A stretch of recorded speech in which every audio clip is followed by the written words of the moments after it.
I met Richard in Baja, California, where he has a little house up on a cliffside, and I was down on the beach flying some large kites, and he came down because he was interested in helping me fly them.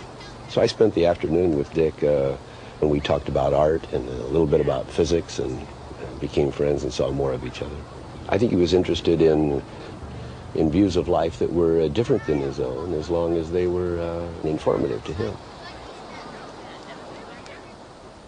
Dick acted as a consultant for a company in Switzerland, which took him to Switzerland every summer. I had business in Europe, and he said, would you like to go over to CERN, which is the European particle accelerator, where so much particle physics is done, and where Dick used to work a number of years before. We went down into this sort of 007 James Bond cave underneath the ground with all this wonderful high technology equipment. One of them was a giant machine that was going to be rolled into the line of these particle accelerators. It was a machine maybe the size of a two-story building, with lights and bulbs and dials and men climbing all over it.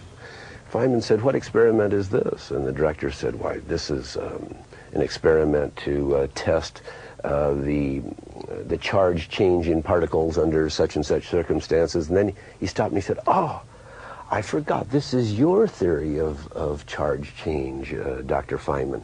This is an experiment to demonstrate, if we can, your theory of 15 years ago called such and such.